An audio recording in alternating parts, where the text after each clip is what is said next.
కేటీఆర్ ఇక ఆపితే మంచిది, దిల్ రాజు కౌంటర్, రేవంత్ ఎఫెక్ట్ మొదలైంది. దిల్ రాజు గారు మొత్తానికి ఫస్ట్ టైం సినిమా ఇండస్ట్రీ నుంచి కేటీఆర్ గారికి కౌంటర్ వచ్చింది. కౌంటర్ రావడానికి గల కారణం ఏంటి? దిల్ రాజు గారికి ఎఫ్టీసీ చైర్మన్ పదవి ఇచ్చారు. ఇచ్చిన తర్వాత బాధ్యతగా ఇప్పుడు ఆయన కుర్చీలో ఉండి మరి కాంగ్రెస్ పార్టీ ప్రతినిధిగా ఆయన మాట్లాడాలి కదా. ఫస్ట్ టైం మాట్లాడాల్సిన పరిస్థితి ఏర్పడింది. మామూలుగా అయితే మాట్లాడేటువంటి వ్యక్తి కాదు. ప్రతినిధిగా అంటారా? And FTC chairman, film development corporation chairman అండి. కాంగ్రెస్ పార్టీ ఇచ్చిన పదవి కదా అది, రేవంత్ రెడ్డి గారు ఇచ్చిన పదవి కదా అది.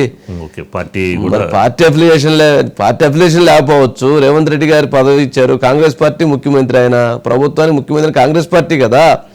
ఇప్పుడు ఏడుండే ప్రభుత్వాలు పార్టీలు, ఆ పార్టీ ఆ ప్రభుత్వం వాళ్ళు ఉండి మాది అంటారు కదా. అలాగే వారికి మరి ఇచ్చినప్పుడు వారి బాధ్యత తీసుకోవాలి కదా.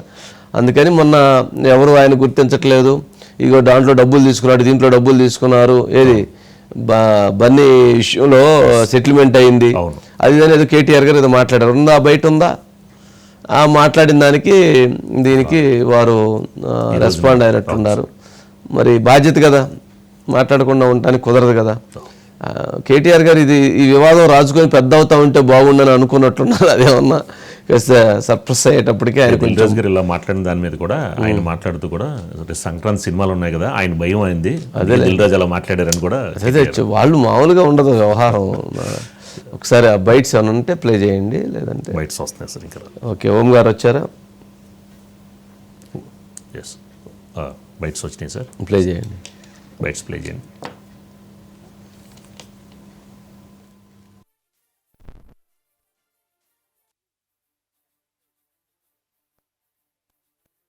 ఒక్కరోజు అతను పొయ్యి వస్తే సినీ ప్రముఖులందరూ అతని ఇంటికి వెళ్ళి అతనికి మొత్తం ఏదో కాళ్ళు చేతులు యాక్సిడెంట్లో పోయినట్టు కన్నీళ్లు గారుస్తారు.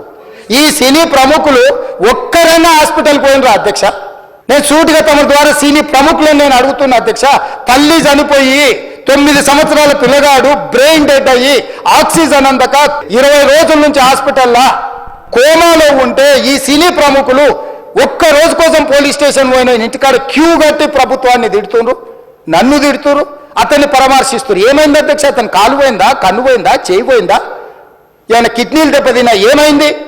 సినిమా ఇండస్ట్రీలో ఉన్న ప్రముఖులు ఏం ఆలోచన చేస్తుండ్రో, ఏం కోరుకుంటుండ్రో నాకైతే తెలియదు. సార్ నా వరకు అసలు ఏ పోలీసు కానీ ఎవ్వరూ నాకు వరకు అసలు నన్ను కలవలేదు, నాతో ఏం చెప్పలేదు. నాకు చెప్పిందల్లా అది పైగా మా మేనేజ్మెంట్ సైడ్ నుంచి వాళ్ళు మా వాళ్ళు వచ్చి చెప్పింది ఏంటంటే, సార్ బయట ఓవర్ క్రౌడ్ అవుతుంది, మీరు దయచేసి వెళ్ళిపోండి అని చెప్పారు. వాళ్ళు పోలీసు వాళ్ళందరూ బయట చాలా మందికి ప్రాబ్లం అవుతుంది సార్, ఓవర్ క్రౌడ్ అవుతుంది, మీరు వెళ్ళిపోండి అంటే నేను వెళ్ళిపోయా. సినిమా స్టార్ట్ అయిన కొంచెం నేను వెళ్ళిపోయా. నేను మా వైఫ్ అందరూ మేము బయటకు వచ్చాం అంతే. నాకు అసలు ఆ తర్వాత నెక్స్ట్ డే అంటే నాకు తెలీదు, అసలు నెక్స్ట్ డే వరకు నాకు అసలు తెలీదు. I had no idea. పిల్లలు ఉన్నారు సార్, పిల్లలు వదిలేసి వెళ్ళిపోతాను నేను.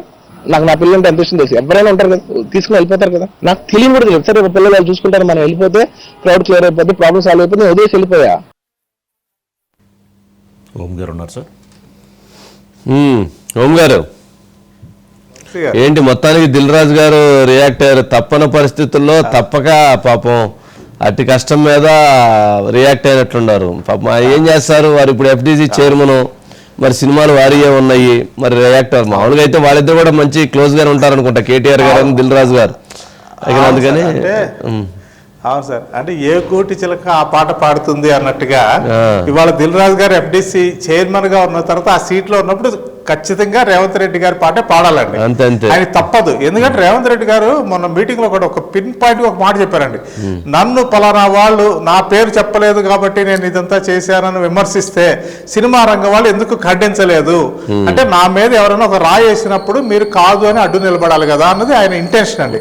దాన్ని దిల్ రాజు గారు కరెక్ట్ గా క్యాచ్ చేశారండి. కాబట్టి ఎప్పుడైతే దిల్ రాజు గారు వీళ్ళందరూ కూడా సినిమా రంగానికి చెందిన ప్రముఖులందరూ రేవంత్ రెడ్డిని కలిశారో, కేటీఆర్ ఆయన విమర్శిస్తూ ఏదో సెటిల్మెంట్ జరిగినట్టుంది, ఇప్పుడు ఆయన ఇగో సాటిస్ఫై అయినట్టుంది, అందుకని ఆ రోజు అసెంబ్లీలో అంత గట్టిగా మాట్లాడిన సీఎం ఈ రోజు చాలా చల్లబడిపోయారు, ఇంకేదో మొత్తానికి వెనకాల సెటిల్మెంట్ జరిగింది అన్నట్టు మాట్లాడేసరికినండి ఇప్పుడు ఎవరో ఒకళ్ళు మాట్లాడిపోతే మళ్ళీ రేవంత్ రెడ్డి కోపం వస్తుందండి. అంటే మీరు ఇంతమందిని తీసుకొచ్చారు, సెటిల్మెంట్ జరిగిందని ఒప్పుకున్నట్టు అయింది కదా. ఇప్పుడు అదొక తలనొప్పి కదండి. కాబట్టి ఏంటి ఇప్పుడు దిల్ రాజు గారికి పాప తప్పదండి. ఆయన సార్ కేటీఆర్ గారు దయచేసి మీ రాజకీయాల్లోకి మా సినిమా వాళ్ళని లాగకండి, ఇదేదో ఇద్దరు ముగ్గురు మధ్య జరిగిన ఒప్పందం కాదు, లేకపోతే సమావేశము కాదు, అసలు ఇప్పటికే తడిసిపోయింది, మళ్ళీ ఇంకొంచెం తడపకండి అని చెప్పినట్ట. అదేనండి, అది ఒక రకంగా ఏంటంటే రిక్వెస్ట్ తో కూడినటువంటి ఒక చిన్న సూచన లేకపోతే ఒక విజ్ఞప్తి. మీ రాజకీయాల మధ్య బొమ్మలేదు సార్, బలి పశువులు చేస్తారు అని పాప ఆయన ఎఫ్డీసీ తరఫున ఒక లెటర్ పంపించారండి. అందరూ బాగుంది. ఇవాళ మళ్ళీ బీఆర్ఎస్ వాళ్ళు మొదలు పెట్టారండి. రేవంత్ రెడ్డి దిల్ రాజు కాదు, ఆయన డీల్ రాజు, ఈయనే మీడియేటర్ గా ఉండి ఏదో రేవంత్ రెడ్డికి సినిమా రంగానికి మధ్యలో ఏదో డీల్ చేశారు అంటే మళ్ళీ ఈ రోజున మొదలు పెట్టారు. మరి పాప దిల్ రాజు గారు ఒక పక్కన 2 సినిమాలు రిలీజ్ ఉన్నాయి, అటు ప్రచారం చేసుకోవాలి, ట్రైలర్ రిలీజ్ చేయాలి. ఇవాళ రిలీజ్ చేయాల్సిన ట్రైలర్ రేపటికి వాయిదా వేసుకున్నారు ఆయన. ఈ టెన్షన్ లో ఆయన ఉంటే ఆయనకి ఊహించని విధంగా ఇటు బీఆర్ఎస్ వైపు నుంచి ఒక రకమైనటువంటి ఎదురుదాడి, కాంగ్రెస్ వైపు నుంచి మీరు మాట్లాడిపోతే ఎలా అనేటువంటి ఒక మాట వస్తుందండి. కాబట్టి ఒక రకంగా ఈయన పాపం అడ్డగత్తరలో పోక చెక్కలాగా అయిపోయింది దిల్ రాజు గారిది. అయినా ఆయన ఒక బ్యాలెన్స్డ్ పర్సన్, తెలివైన మనిషి కాబట్టి జాగ్రత్తగా దీన్ని షార్ట్ అవుట్ చేసుకుని బయటపడతారని అనుకోవచ్చండి. ఓకే ఓకే ఓకే ఓకే ఓం గారు, మొత్తానికి అంటే సొల్యూషన్ దొరికిద్ది. అంటే మీరు అన్నట్లుగా ఏ గూటి పక్ష ఆపు ఆ గూటి పాట పాడాలని ఇప్పుడు ఆయన పాడాల్సిందే, తప్పదు. ఆయనకి 2 వైపులా పొదునున్న కత్తిగానే చూడాలి ఆయన్ని. సరే మొత్తానికి పాపం మళ్ళీ ఇదంతా ఒకవైపు ఉంటే మరలా డీల్ సెట్ చేశారు అంటున్నారు. డీల్ సెట్ చేయకపోతే అది డీల్ సెట్ చేయటమా లేక వాళ్ళతో మాట్లాడి ఒప్పందాన్ని తీసుకురాకపోతే పెద్ద వివాదం అయ్యేది కదా, సరే ఇప్పుడు ఇంకొక బిగ్ బ్రేకింగ్ వచ్చింది ఓం గారు. నేషనల్ హ్యూమన్ రైట్స్ కమిషన్కి ఎవరైతే రామారావు అనే ఒక అడ్వకేట్ వెళ్ళి దాంట్లో పిటిషన్ వేశారు. ఏమని, ఆ రోజు అక్కడ పోలీసులు లాఠీ చార్జ్ చేయటం వల్లనే అక్కడ ఆ సంఘటన జరిగింది, ఆ పోలీసులు లాఠీ చార్జ్ వల్ల చనిపోవడం జరిగింది, అల్లు అర్జున్ తప్పు కానీ లేక ఇంకో థియేటర్ తప్పు కానీ లేదు, దీనికి బాధ్యత అంతా కూడా పోలీస్ శాఖదే, తెలంగాణ ప్రభుత్వాందే అని ఆ లాయర్ వేసినటువంటి పిటిషన్ పైన National Human Rights Commission DGP Jitender రెడ్డిని వారం రోజుల్లోపు నివేదిక ఇవ్వాలని ఆదేశించింది. మీ పోలీసులు ఎలా లాఠీ చార్జ్ చేస్తారు, ఏ రకమైనటువంటి దీంతో మీరు చేస్తారు, మీరు 100% దీని మీద మీరు మాకు క్లారిటీ ఇవ్వాల్సిందే అని చెప్పని ఇచ్చింది. అంటే ఇటు చివరికి అటు తీసుకు ఇటు వెళ్ళి అది పోలీసులకి చిక్కున్నట్లుగా ఉంది. అది అయిపోయింది, సప్రెస్ అయిపోయింది, ఏదో ఇంతతోటి క్లోజ్ అనుకున్న టైంలో ఈ రామారావు గారు ఎవరో ఊరుకోకుండా లాయర్ గారు ఒక పిటిషన్ వేసి మొత్తానికి దీన్ని మళ్ళీ అగ్గిరాయి చేసినట్టు ఉన్నారు. ఏంటి మరి ఏం జరగచ్చు? కాదు సార్, ఇప్పుడు రాజు తలుచుకుంటే దెబ్బలకు కొదవా అన్నట్టుగా రేవంత్ రెడ్డి గారేమో అసెంబ్లీ వేదికగా సినిమా రంగాన్ని, అల్లు అర్జున్ని, ఆయనకు మానవత్వం లేదంటే విపరీతంగా తిట్టేశారండి. ఇదంతా కూడా ఆయన ప్రైవేట్ సెక్యూరిటీ మీదకి నిదానంగా మళ్లించారండి. అంటే అల్లు అర్జున్ మీద కోపము, సినిమా రంగం మీద కోపాన్ని తీసుకెళ్లి మీ ప్రైవేట్ సెక్యూరిటీ చేసే పనులకి మీరే బాధ్యత వహించాల్సి ఉంటుంది, కాబట్టి వాళ్ళు ఎవరినైతే మీరు పెట్టుకుంటున్నారో వాళ్ళందరికీ సంబంధించి ఏదైనా మీరే బాధ్యత అని అడిగి తిప్పారండి. ఇప్పుడు చూశానండి, నేషనల్ హ్యూమన్ రైట్స్ కమిషన్ వాళ్ళు ఇప్పుడు పోలీసులను అడగటంతో ఏమైపోయిందంటే ఇప్పుడు పోలీసులకి మరీ ఇంకా చిక్కండి.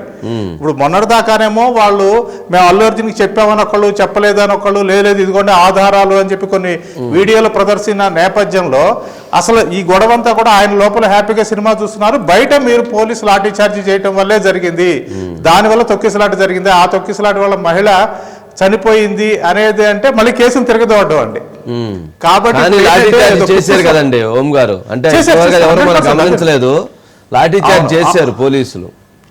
అంటే ఒకటి ఉంటుంది సార్, అక్కడ అల్లు అర్జున్ సంబంధించిన ప్రైవేట్ సెక్యూరిటీ జనాన్ని పక్కకు తొయ్యక తప్పదండి, ఆయనకు సెక్యూరిటీ ఇవ్వాలి కాబట్టి. అట్ ది సేమ్ టైమ్ పోలీసులు కూడా వాళ్ళ బాధ్యత ఏంటంటే అక్కడికి వచ్చిన ఎవరైతే వాళ్ళు విఐపీస్కి కాస్త వాళ్ళకి జాగ్రత్తగా లోపలికి తీసుకెళ్ళాలి, లోపల నుంచి బయటికి తీసుకురావాలి. మనం వీడియోలో చూస్తే కూడానండి ఆయన లోపల నుంచి బయటికి తీసుకొచ్చే క్రమంలో పోలీసులు మాక్సిమం లాఠీ చార్జ్ చేశారు, లేదా పక్క వాళ్ళని తోసేశారు. సార్ థియేటర్ దగ్గర టిక్కెట్ల కోసం నిలబడిన వాళ్ళనే లాఠీలు పెట్టి కొడుతుంటారండి పోలీసులు. అలాంటిది ఒక స్టార్ హీరో అక్కడికి వచ్చాడు అంటే ఇక ఎంత వాళ్ళు లాఠీ చార్జ్ చేస్తుంటారో మనం ఊహించవసరం. అయితే దీని కారణంగానే ఆవిడ చనిపోయిందా, ఆవిడ చనిపోయిన టైంలో నిజంగా అక్కడ లాఠీ చార్జ్ చేశారా అన్నది మాత్రం తేలాల్సి ఉంటుందండి. సరే మొత్తం చివరికి ఇప్పటి వరకు అల్లు అర్జున్ బౌన్సర్లు తొయ్యటం వలన జరిగినటువంటి ప్రమాదం అని అనుకున్నది కాదు, ఇక్కడ పోలీసులు లాఠీ చార్జీ చేయటం వల్ల జరిగినటువంటి ప్రమాదం అని ఇంకొక ప్రశ్నకి ఇక్కడ అవకాశం ఏర్పడింది. సరే ఏదేమైనా కానీ ఈ కేసు ఇక్కడైతే క్లోజ్ అయింది.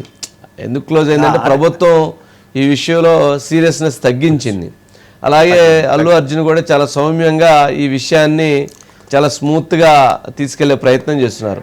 మొత్తానికి ఓం గారు ఇంకొక సబ్జెక్ట్ నడుస్తుందండి ఈ విషయం మొత్తం ఎపిసోడ్లో. బయట ఒక కీలకమైనటువంటి వ్యక్తి ఒక మాట అన్నాడు, ఏమని, అసలు ఇదంతా ఈ బయటికి నడిచింది కాదండి, ఈ మొత్తం వెనక ఒక అజ్ఞాత శక్తి ఉందండి, ఈ అజ్ఞాత శక్తి నిప్పు రాజేశారండి, ఇటు అల్లు అర్జున్ విషయంలో ఇటు ముఖ్యమంత్రి రేవంత్ రెడ్డి గారి విషయంలో నిప్పు రాజేశారు, ఆ అజ్ఞాత శక్తి మాత్రం మొత్తానికి వేడి కాచుకున్నారండి, ఇది ఒక కుట్రలో భాగంగా ఇదంతా వివాదానికి కారణమైందని అన్నారు. ఏంటి అది, అదేమన్నా ఉందా, అట్లాంటిది ఏమన్నా జరిగిందంటారా? సార్ ఆ అజ్ఞాత వ్యక్తి గురించి మాట్లాడడం కంటే కూడా సార్ ఇలాంటి ఇష్యూస్ జరిగినప్పుడు అండి, కానీ ఖచ్చితంగా ఆ టైంలో తెర వెనుక ఏదో ఒక భాగవతం అయితే జరుగుతుందండి. అంటే చెప్పాల్సినటువంటిది కమ్యూనికేషన్, అటుది వేరే రకంగా ఇటుది వేరే రకంగా కమ్యూనికేట్ చేయటం, దాని మీద కొంచెం వివాదానికి ఇచ్చేయటం, ఇట్లాంటిది ఏదో జరిగింది, ఒక అజ్ఞాత శక్తి కుట్ర జరిగింది అనేది ఒక నడుస్తుంది. అంటే పోస్ట్ మార్టం చేస్తారు కదండి, అయిపోయిన తర్వాత సబ్జెక్టు పోస్ట్ మార్టం జరిగింది కదా, ఏంటి ఏం జరిగింది, ఆ రోజు ఏం జరిగింది, వీళ్ళు ఏం చెప్పారు వాళ్ళు ఏం చెప్పారు అనే దాంట్లో. అవునవును, అలాంటివి కూడా జరుగుతున్నాయి. అంటే తెర వెనుక కొన్ని జరగడం ఒకటిను, మీరు అన్నట్టుగా కొందరు వ్యక్తులు, అంటే ఏదో ఒక వ్యక్తి, ప్రధానమైనటువంటి వ్యక్తి, వీళ్ళకి వీళ్ళ వర్షం చెప్పి వాళ్ళకి వాళ్ళ వర్షం చెప్పి వాళ్ళిద్దరి మధ్య గ్యాప్ పెరగడానికి కారణం అయ్యి ఏదో చలి కాసుకున్నట్టుగా చేసుకునే ప్రయత్నాలు, లేకపోతే వాళ్ళ స్వప్రయోజనాలు, లేకపోతే వాళ్ళ పాత కక్షల్ని తీర్చుకోవడానికి వీటిని ఉపయోగించే ఆస్కారం కూడా ఖచ్చితంగా ఉంటుంది. మొత్తానికి ఇక్కడ బన్నీ ఆ సక్సెస్ ఎంజాయ్ చేయలేక బలైపోయినట్టు కదా. 100% అండి. ఎందుకంటే ఇప్పుడు ముఖ్యమంత్రి రేవంత్ రెడ్డి గారికి పెద్ద ఇవన్నీ లెక్కలే కదండి, ఆయన ఎన్నో చూశారు ఇవన్నీ, వీళ్ళు ఏమైనా రీల్లో చూశారు, ఆయన రియల్ గా చూశాడు. వీళ్ళు రీల్లో మహా అయితే ఒకరిని గుద్దితే 10 మంది పడ్డారు, ఆయన రియల్ గా గుద్ది పడగొట్టాడు. సార్ రియల్ వేరు రియల్ వేరు, అందుకని రియల్ వాళ్ళు రియల్ తో పెట్టుకోకూడదండి. రియల్ వాళ్ళు రియల్ తో పెట్టుకున్నా, ఎవరెవరితో పెట్టుకున్నా కానీ, ఆకు ముళ్ళుతో పెట్టుకున్నా, ముళ్ళు ఆకుతో పెట్టుకున్నా ఆకే బొక్కండి. అవును, 100% అది. పొలిటీషియన్స్ లాగా సినిమా వాళ్ళు మాట్లాడలేరండి, వాళ్ళ సరిపోదు అసలు వాళ్ళ సత్తా. కాబట్టి అణిగి ఉండాల్సిందే, వాళ్ళకి కాదు, వాళ్ళ గౌరవాన్ని వాళ్ళు కాపాడుకుంటూ ఉండాల్సిందే. పోయి వాళ్ళు కదిలిస్తే అది రివర్స్ అవుతుంది అనే దానికి పాపం ఇది ఒక ప్రమాదకరమైనటువంటి అంశం. అవునా, అంటే చివరికి ఆయన నష్టపోయాడు కదా అని, బన్నీ నష్టం జరిగింది బన్నీ కదా. అవునండి, ఎంజాయ్ చేయలేపండి ఆ సక్సెస్ని. ఇప్పుడు 1700 కోట్లు భారతదేశంలో నెంబర్ 1 స్థానంలో నిలిచిన సినిమా అంటే తమాషా కాదు కదండి. 3 ఏళ్ల కష్టము, కానీ ఒక్క నైట్లో ఆయన జాతకంలో అయితే ఇది టర్న్ అయిపోయిందండి. దాని గురించి ఒకరోజు జైలులో ఉండడము, ఆ కేసు ఇంకా తేలకపోవడము, అది కోర్టులో ఉండడము. సరే ఎప్పటికప్పుడు తేలుతుంది, ప్రభుత్వంతో మాట్లాడారు, ఇవ్వాల్సిన కాంపన్సేషన్ ఇచ్చారు కాబట్టి ఎప్పటికైనా తేలుతుంది. కానీ ఆ విలువైన 20 రోజులు ఏదైతే ఉందోనండి, అది ఎంజాయ్ చేయలేకపోయారు కదండి, అది ఇక తిరిగి రానిదండి అది. రైట్. కాబట్టి రేవంత్ రెడ్డి గారు హ్యాపీ, ఇబ్బంది పడిందారంటే సినిమా రంగమే. రైట్ అండి.